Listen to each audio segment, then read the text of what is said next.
오늘 제 설교의 주제는 바벨탑을 쌓는 사람들입니다. 대홍수 사건 이후에 노아의 세 가족들은 세계 곳곳으로 흩어졌습니다. 그들은 여러 곳에 흩어져서 자손을 낳았고 그 자손들은 또 자손을 낳아서 오늘 우리의 인류를 만들게 된 것입니다. 그 흩어진 자녀들은 노아와 노아의 세 자녀들을 중심으로 흩어졌습니다. 창세기 10장 32절로부터 시작하겠습니다. 10장 마지막 절입니다. 같이 성경을 보십시오. 시작. 이들은 노아 자손들의 족속들이요 그 세계와 나라대로라. 홍수 후에 이들에게서 땅의 열국 백성이 나뉘었더라. 여기 보면 노아의 자손들이 세계의 인류를 만들었다는 이 사실을 보게 됩니다. 이 세계의 인류는 어떻게 구분할 수 있을까? 물론 노아의 세 자녀 야벳, 함, 셈 족속이 세계로 퍼졌으니까 그렇게 분류할 수 있습니다. 그러나 11장에 들어가면 독특한 분류법이 나오는 걸 볼 수 있습니다. 그것은 하나님을 경외하는 사람과 하나님을 경외하지 않는 두 그룹으로 나누어진다. 피부와 인종과 언어와 문화적인 그룹으로 인류가 나누어지는 것이 아니라 그가 어디에 살든 누구든지 간에 인류는 하나님이 살아계심을 믿고 그를 경배하고 그를 경외하는 그런 종류의 사람이 있고 또 어떤 한 그룹은 하나님의 존재를 무시하고 믿지 않고 물질 중심, 인간 중심으로 하나님 없이 살아가는 두 그룹이 있다는 것입니다. 그래서 11장에 보면은 크게 인류를 두 그룹으로 나누고 있는 것을 볼 수가 있습니다. 1절부터 10절까지 보면은 하나님을 경외하지 않는 그룹에 대한 얘기가 나옵니다. 바로 그 사람들이 바벨탑을 쌓는 사람들입니다. 두 번째 그룹은 11절에서부터 32절까지 나오는 그룹인데 거기 10절에 보면은 셈의 후에는 이러하니라 이렇게 되어 있지 않습니까? 바로 하나님을 경외하는 그룹입니다. 따라서 하나님을 경외하지 않는 그룹은 야벳과 함 족속이었다는 것을 알 수가 있습니다. 하나님을 경외하는 그룹은 셈에서부터 시작이 되는데 이 11장에는 어디까지 나타나냐면 아브라함까지 나타납니다. 아브라함은 우리 믿음의 조상입니다. 그럼 아브라함은 어떤 계열에서 나왔느냐? 하나님을 경외하는 그룹에서 나왔습니다. 나는 하나님을 경외하는 여러분의 그룹에서 여러분의 자녀들에게 위대한 하나님의 일꾼들이 나오기를 원합니다. 어떻게 하나님의 일꾼들이 나오는가? 하나님을 경외하는 조상에서부터 하나님을 경외하는 사람들에게서부터 하나님의 일꾼들이 태어나는 것을 볼 수가 있습니다. 하나님을 경외하지 않는 그룹들은 어떤 그룹들인가? 그것은 카인의 후예였습니다. 그들은 하나님을 알되 하나님으로 영화롭게 하지도 아니합니다. 로마서 1장에 나오는 말씀이 그대로 적용이 됩니다. 그들은 하나님의 마음에 두기를 싫어합니다. 하나님을 생각하기를 싫어합니다. 썩어질 형상을, 썩지 않는 하나님의 형상을 썩어질 버러지와 금수의 형상으로 다 바꾸어버린 그런 사람들입니다. 오늘 온 인류를 만들고 있는 전 세계를 보면 하나님을 경외하지 않는, 우상 숭배하는, 잘못된 신을 섬기는 잘못된 사상의 노예가 되어 있는 사람들이 전 세계를 지배하고 있는 것을 볼 수가 있습니다.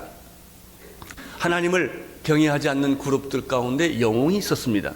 특별히 함의 자녀 가운데 구스가 있었는데 구스의 계열에서 니므롯이라고 하는 영웅이 나왔다는 이야기를 우리가 창세기 10장에서 보았습니다.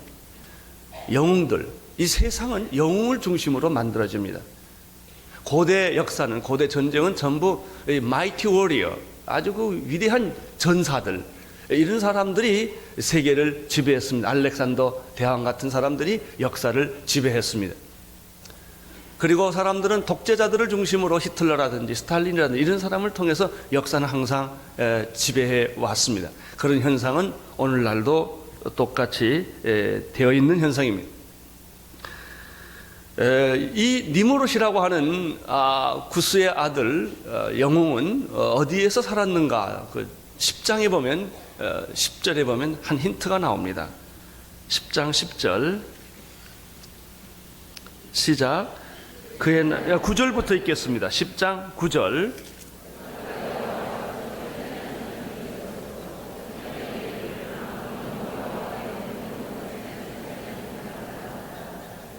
그의 나라는 시날 땅의 바벨과 에렉과 아갓과 갈레에서 시작되었으며, 이 전사였던 고대 세계를 지배했던 니무롯, 이런 그 영웅의 땅은 바로 시날 땅이었습니다.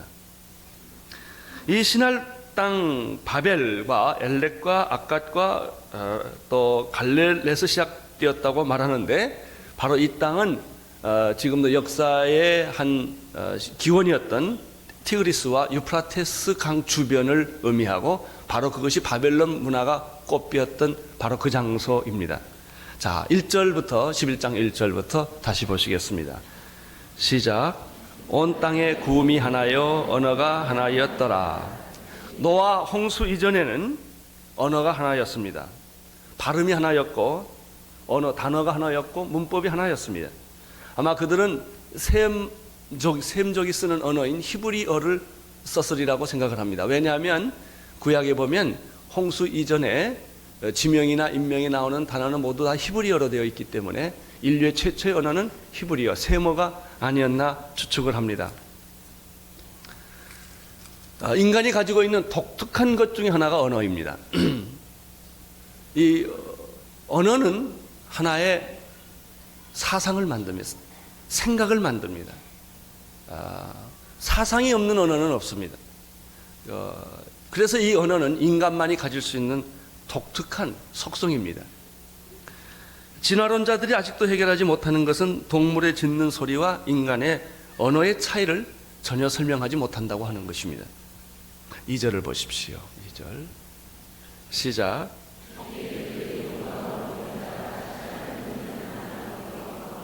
사람들은 에덴 동산에서 쫓겨난 이후에 끊임없이 동쪽으로 이동을 했습니다.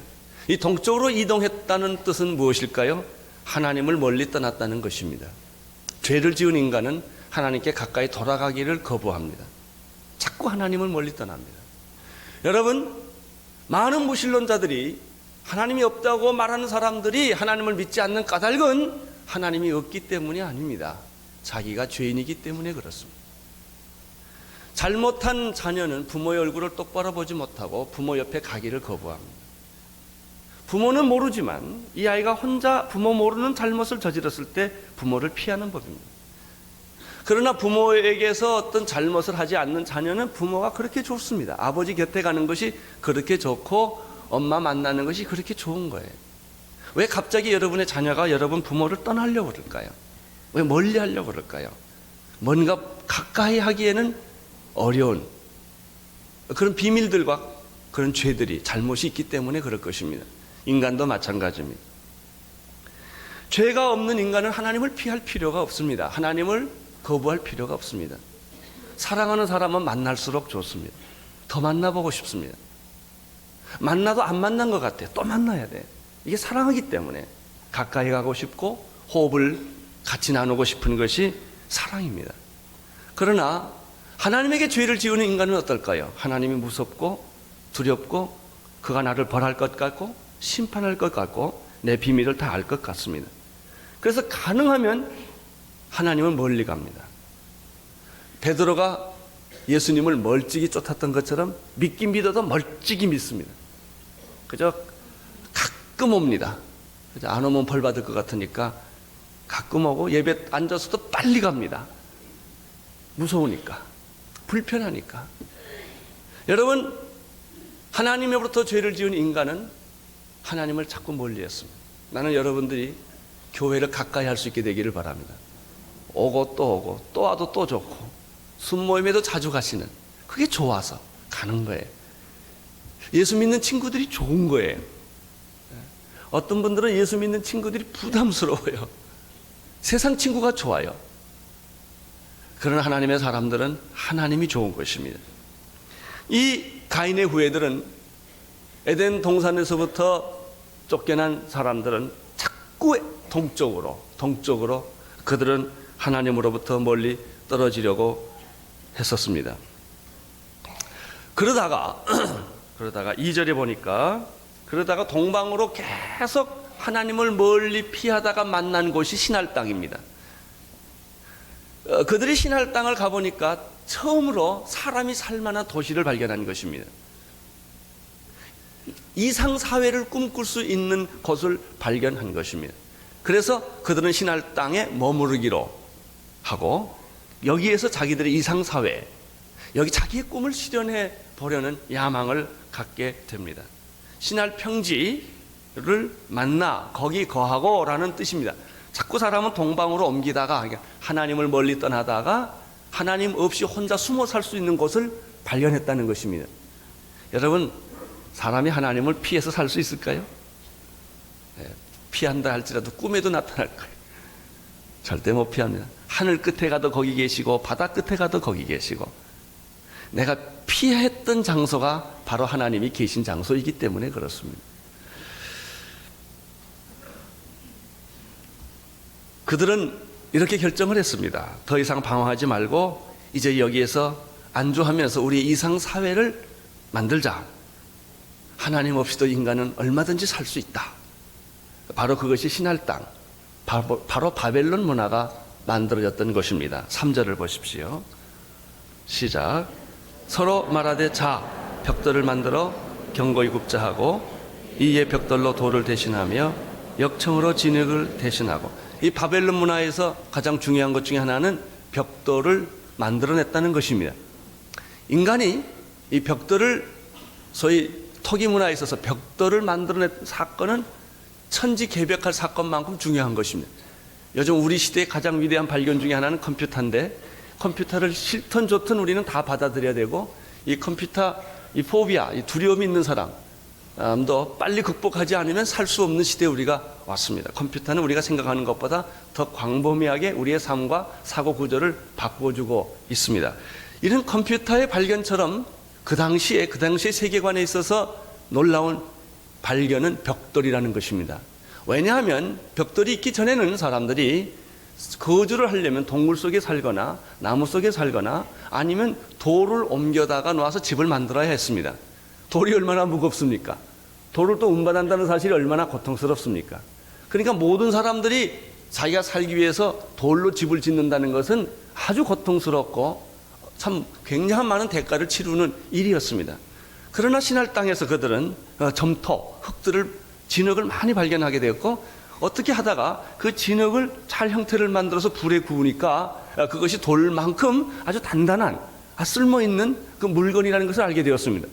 그 다음부터 사람들은 쉽게 이 점토로 벽돌을 만들고 여러 가지 형태를 만들고 집을 짓게 됐고, 누구든지 아무든지 그저 찍어서 불에 구우면 집을 만들 수 있었기 때문에 이것은 그 당시의 삶의 일대 대혁명이 되었습니다. 그들은 벽돌만 만드는 것이 아니었고 아마 그릇도 만들었고 물그릇도 만들었고 항아리도 만들어서 쓰게 되었습니다. 생각해 보십시오.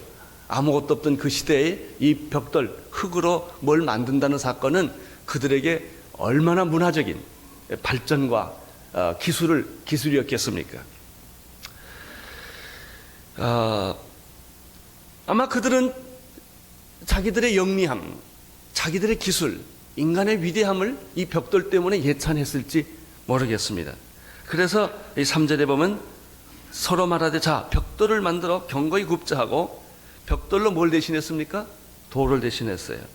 그 다음에 또 진흙, 그 벽돌과 벽돌을 사이에 그 넣는 진흙 대신에 타르라고 하는 그 역청을 그들은 또 거기서 발견하게 되어서 아주 집을 견고하게 질 수 있게 되었고, 성을 견고하게 쌓을 수 있는 그런 지혜를 그들이 발견하게 된 것입니다. 4절을 보십시오. 시작. 또 말하되 자, 성과 대를 쌓아 다 대꼭대기를 하늘에 닿게 하여 우리의 이름을 내고 온 지면에 흩어짐을 면하자 하였더니, 이 4절이 문제입니다. 벽돌을 만든 것은 그 당시에 인류의 대혁명적인 사건이었고 그들의 문화나 사고 구조를 변화시킬 수 있는 엄청난 발견이었습니다. 그래서 이제는 그 집 문화가 새로 생기게 되었습니다. 여러분, 벽돌로 집을 짓고 진흙으로 그릇을 만들어서 음식을 먹고 항아리를 만들어서 생활에 도움되는 것을 만든다는 사실은 얼마나 좋은 일이겠습니까? 인간이 이렇게만 하면 얼마나 좋겠습니까? 그러나 인간은 그런 존재가 아니라는 것입니다. 여러분, 핵을 만듭니다. 핵은 우리에게 많은 도움을 줄 수 있는 좋은 도구입니다.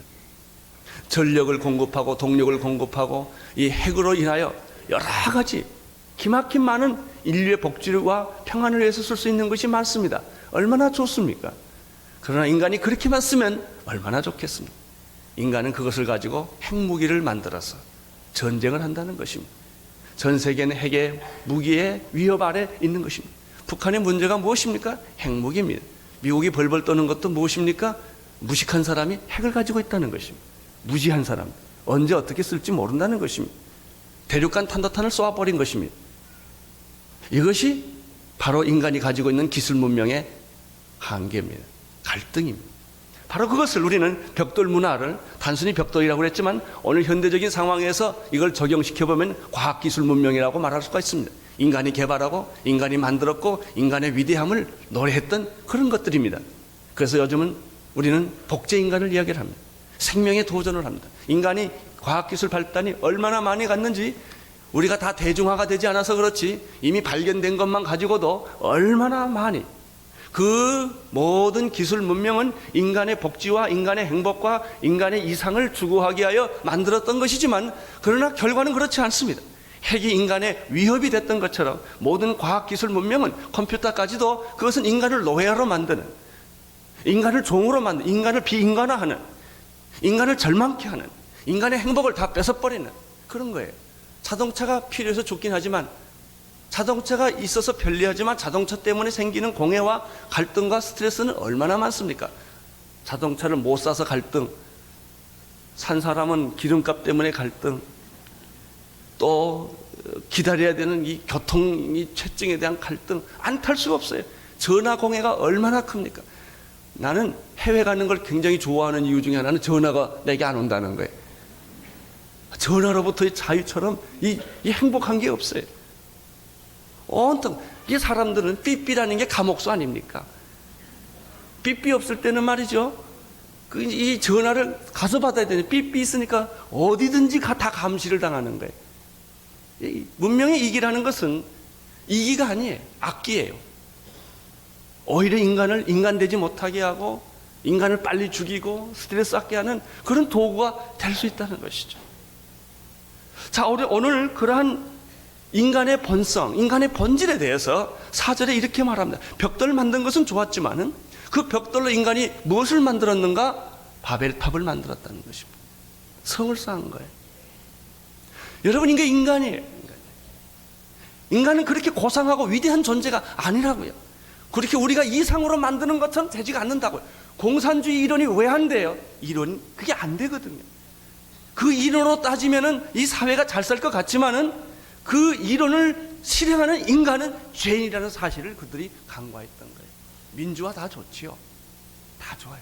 그게 인간이 본질이 악하기 때문에 아무리 좋은 제도를 주고 아무리 좋은 방법을 줘도 인간은 그것을 가지고 결국은 악하게 쓰는데 문제가 있는 것입니다. 자, 벽돌을 그들이 만들어서 이렇게 말해. 자, 성을 쌓자, 대를 쌓자.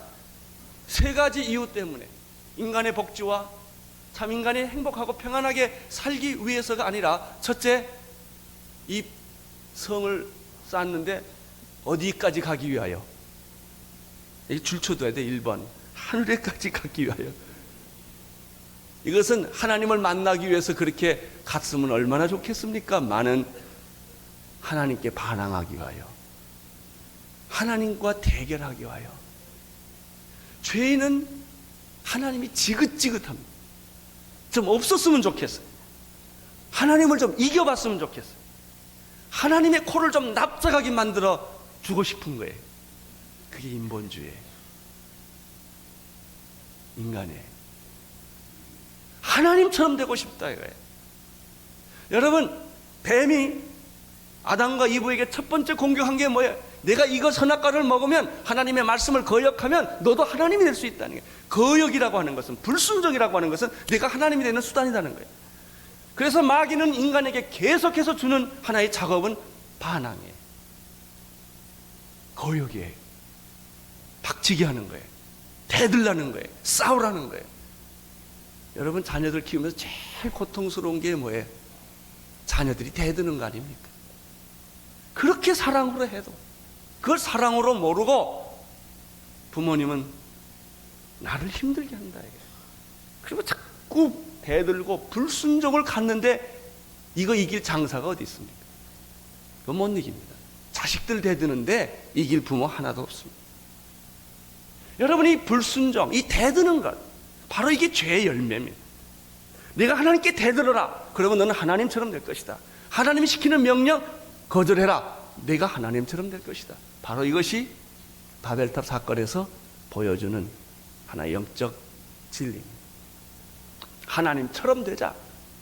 인간의 최대 유혹은 신이 되려는 유혹이에요. 신이 되려는 유혹은 무엇으로 나타납니까? 지배욕으로 나타납니다. 사람들은 모든 사람을 친구로 삼고 섬기는 대상으로 보지 아니하고 내 종으로 만들고 싶은 거예요. 내가 그 사람 위에 군림하고 싶고 내가 명령 내리고 싶고 내 마음대로. 그래서 높은 위치에 올라갈수록 위기의 인간이 됩니다. 왜? 자기 말 한마디면 다 되니까. 이때 제일 조심해야 합니다. 권력이 있을 때 조심해야 합니다. 내가 뭐든지 다 할 수 있는 위치에 올라갔을 때 아주 조심하고 사람을 부리지 말고 사람을 섬겨야 합니다. 이것이 하나님의 정치입니다. 사람의 정치는 사람을 부리는 것입니다. 하나님의 정치는 사람을 섬기는 것입니다. 하나님처럼 되자. 우리가 성을 만든 이 위대한 발견, 봐라 인간이 얼마나 위대하냐. 인간의 과학기술 문명이 얼마나 위대하냐. 우리는 하나님처럼 되자라고 그들은 생각을 했습니다. 두 번째입니다. 그들이 바벨탑을 쌓은 두 번째 동기는 무엇입니까? 누구 이름을 내고? 내 이름을 내자. 하나님의 이름을 내자는 것이 아니라 인간의 이름을 내자. 유명해지자는 것입니다. 인간의 본능 가운데 하나는 신이 되려는 속성이 있고 죄인의 본능 중에 하나는 자기가 높아지려는, 자기 이름을 내는. 그래서 며칠 전에도 정주영 회장님이 북한을 다녀왔다고 합니다마는 북한의 좋은 금강산의 큰 벽에는 김일성 수령, 주체 사상 이걸로 도배를 해놓은 거예요. 하나님 만들어 놓은 자연에다가 인간의 이름을 갖다 붙여놓는 거예요. 이게 바벨탑이에요. 어디 가서든지 자기 이름 명함에도 크게 쓰고 여기 책상에 보면 회장 그래가지고 써놓고 다 그 웃기는 인간의 본능이에요. 이게 회전의자도 큰 걸 만들고 이 인간의 본능, 이게 다 바벨탑을 쌓는 인간의 본능이에요. 과시하고 싶고 아주 스타처럼 자기를 만드는 거예요. 내 이름을 내자, 내 이름을 내자. 이것이 바벨탑을 쌓는 인간들의 모습이었습니다. 하나님을 경외하자, 하나님을 섬기자, 하나님을 위해 살자가 아니에요.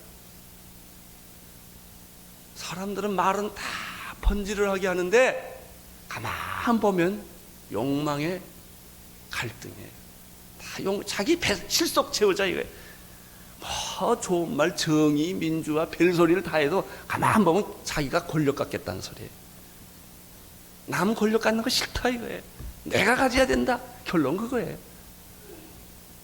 그 이상 아무것도 아니에요. 그게 인간이에요.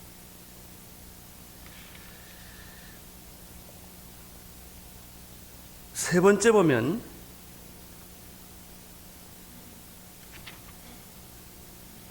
우리 이름을 내고, 세 번째가 무엇입니까? 바벨탑의 사상. 첫째는 하나님처럼 되자, 두 번째 자기 이름을 내자, 세 번째 지면에 흩어짐을 면하자. 그들은 하나님 없는 고독한, 외로운, 무서운 사회를 경험했습니다. 그래서 그들은 뭉치기 시작을 했습니다. 신할 땅에 왔습니다. 그들이 발견한 구호가 하나 있습니다. 뭉치면 살고 헤어지면 죽는다. 그런 구호입니다. 인간이 발견한 구호예요. 그래서 이 세계 중에서 제일 잘 뭉치는 사람들이 일본 사람 그 중에 하나예요. 뭉치면 살고 헤어지면 죽는다가 아닙니다. 왜 뭉쳤냐가 중요합니다. 무엇을 위하여 뭉쳤냐가 중요해요. 그래서 사람들은 자기를 보호하기 위하여 집단을 만들기 시작하고 세력을 만들기 시작합니다. 이제 혼자 힘으로는 안 되니까. 그래서 협동조합이라는 것이 좋을 수도 있고 나쁠 수도 있어요. 처음엔 좋은 동기를 시작합니다. 그룹을 만들고 세력을 만들고 정당을 만들어요. 좋을 수도 있고 나쁠 수도 있어요. 그렇게 만든 게 뭐예요? 이시공동체입니다. 그렇게 만든 게 뭐예요? G7이에요. 그렇게 만든 게 아펙 회의예요. 그렇게 만든 것이 유엔입니다.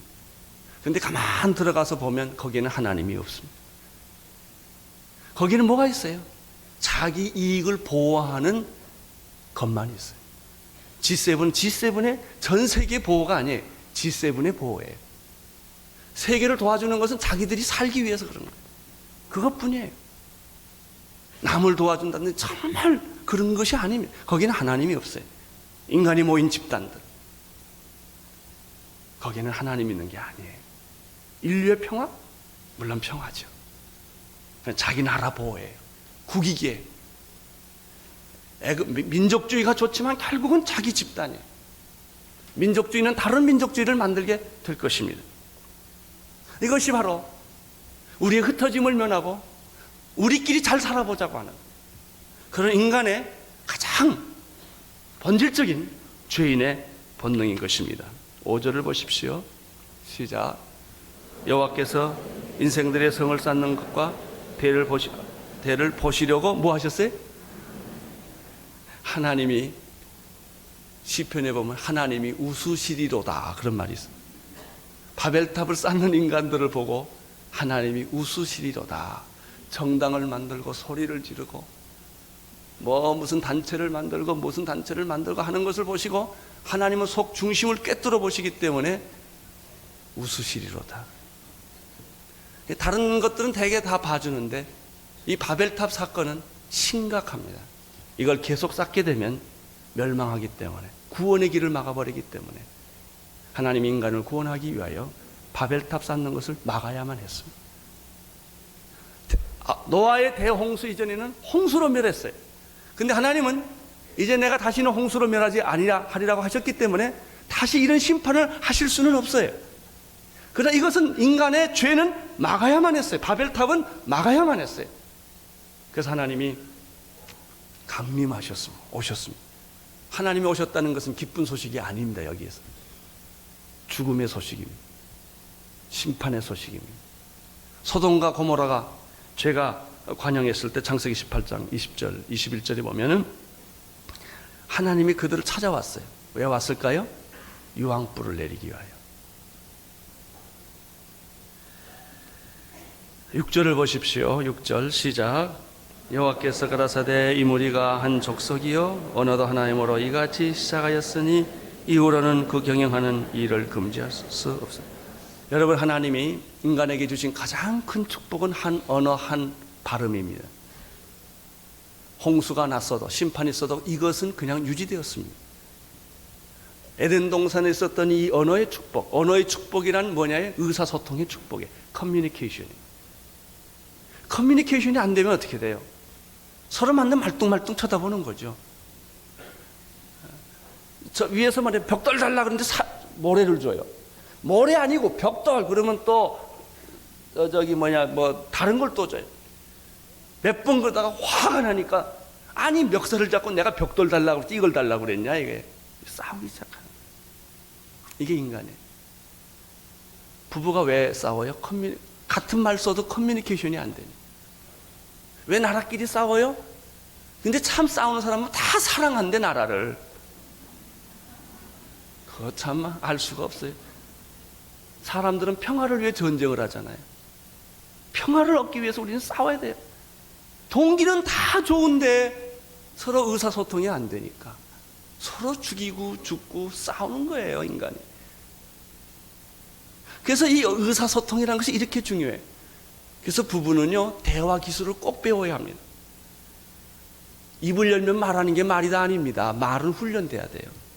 언어는 할 말, 안 할 말, 그리고 상대방이 상처 주지 않는 말, 이걸 다 훈련을 받아야 되는데 우리는 입을 열기만 하면 사람에게 상처를 주는 말을 너무나 잘해요. 왜? 상처받고 살아왔기 때문에. 부부도 대화 훈련해야 되고요, 우리 예수 믿는 사람 말하는 훈련 잘 받아야 됩니다.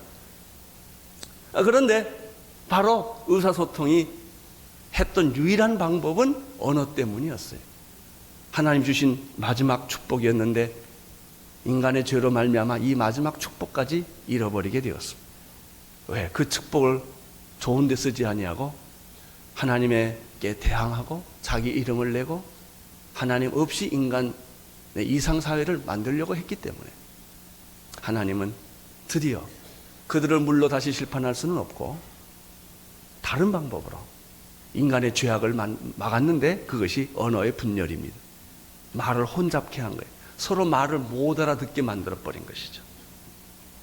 그것이 6절이에요. 여호와께서 가라사대 이 무리가 한 족속이 언어도 하나이므로 이같이 일을 시작했으니 이 사람들은 이 언어의 축복을 받을 만한 자격이 없다. 그래서 언어를 혼잡케 할 수밖에 없다라는 결론을 내리게 된 것입니다. 7절을 보십시오. 시작. 자, 우리가 내려가서 거기서 그들의 언어를 혼잡케 하여 그들로 서로 알아듣지 못하게 하지 하시고, 이 혼잡케 한다는 말이 바벨이라네요. 여기서 바벨탑이 생깁니다. 바벨 문화가 생깁니다. 혼돈. 인간은 하나의 혼돈하는 존재입니다. 역사란 혼돈이에요. 하나님을 찾기까지, 하나님을 만나기까지 당신은 혼돈을 피할 수 없을 것입니다. 그러나 당신이 하나님을 만나면 질서가 생길 것입니다. 대화가 생기기 시작할 것입니다. 하나님 관계가 새로 회복되기 시작할 것입니다. 하나님은 중요한 일을 결정할 때는 늘 성부와 성자와 성령님께서 의논을 하십니다.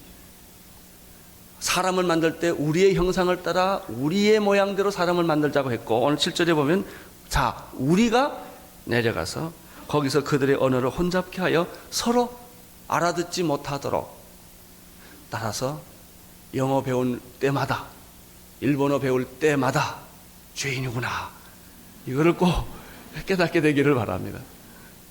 이게 우리가 언어 배우느라고 얼마나 고생을 합니까? 그러나 너무 염려하지 마십시오. 하나님은 바벨탑 대신에 한 장소를 마련해 주셨습니다. 그것이 다락방입니다. 오순절날 호련히 급하고 강한 바람 같은 소리가 나고 불의 혀같이 갈라지는 것이 저희들에게 나타나서 사람들의 위에 임하여 있더니 성령의 충만함을 받더라. 그들이 성령의 충만함을 받고 거기서 뛰쳐나가서 그들은 새로운 말을 하기 시작했어요. 방언을 하기 시작했어요. 천국말을 하기 시작했어요. 여러분 걱정하지 마십시오. 천국은 언어와 말이 하나입니다. 천국말이 있어요. 천국말, 천국 언어. 그것이 사랑입니다. 그것이 방언입니다. 그것이 기도입니다. 하나로 만들어 주십니다. 예수 믿는 사람은 백인이나 흑인이나 황인이나 하나입니다. 예수 믿는 사람은 무식한 사람이나 유식한 사람이나 하나입니다. 야만인이나 헬라인이나 하나입니다. 이스라엘 백성이나 이방인이나 그리스도 안에서는 다 하나인 줄로 믿습니다. 한 언어, 한 영, 한 몸, 한 지체. 이것이 바로 하나님을 믿는 축복입니다. 하나님을 믿으면 이런 축복이 다시 회복이 됩니다. 내 마음의 갈등이 사라집니다. 부부의 갈등이 사라집니다. 친구와의 갈등이 사라집니다. 이 세상은 모두 다 이기주의적인 집단일 수밖에 없습니다. 그러나 하나님 안에 있는 공동체, 이것이 진정한 공동체입니다. 그래서 우리가 일주일 동안 이 공동체에 대한 특별한 관심을 가지고 하나님의 공동체, 하나님의 나라는 이 세상 나라와 어떻게 다른가? 우리는 이 세상 나라 속에서 어떻게 하나님의 나라를 이루어갈 수 있는가? 이 문제를 집중적으로 같이 말씀을 듣고 기도하는 것이 이번 공동체 축제입니다. 8절을 보십시오. 시작. 여호와께서 거기서 그들을 온 지면에 흩으신 거로 그들이 성 쌓기를 그쳤느니라. 결국 그들은 성 쌓기를 그칠 수밖에 없었습니다. 왜 그렇습니까? 바벨탑을 쌓는 인간은 하나님을 만나기 어렵기 때문입니다. 또 바벨탑 안에서는 그들이 보는 것은 자신의 기술과 자신의 예술과 자신의 철학과 자신의 능력만을 믿는 것이 바로 바벨탑 안에서 이루어집니다. 우리가 이 물질 세계 속에서, 과학 문명 속에서, 세상 속에서 살아가면서 보는 하나님이 보이질 않고 돈만 보입니다. 기술만 보입니다. 쾌락만 보입니다. 거기에는 하나님이 안 계십니다. 당신이 하나님을 보고 싶습니까? 바벨탑에서 빠져나와야 합니다. 그리고 하나님께서 만드신 창공, 별을 보셔야 합니다. 하나님 만드신 이 넓은 세계를 보셔야 합니다. 그때 하나님을 당신은 느끼게 될 것입니다. 당신이 왜 하나님을 느끼지 못합니까? 바벨탑 안에 있기 때문에 그렇습니다. 그리고 지금도 바벨탑을 쌓고 있기 때문에 그렇습니다. 9절을 보십시오. 그러므로 그 이름을 바벨이라 하니 이는 여호와께서 거기서 언 땅의 언어를 혼잡게 하셨습니다. 여호와께서는 거기서 그들을 온 지면에 흩으셨더라. 인간이 가야 할 길은 바벨탑의 문화가 아니라 바벨탑에서 다락방으로, 성령이 임했던 다락방으로, 교회로 옮겨져야 합니다. 이때 하나님의 나라가 우리 안에서 회복되며 언어도 회복되며 천국이 회복될 줄로 믿습니다.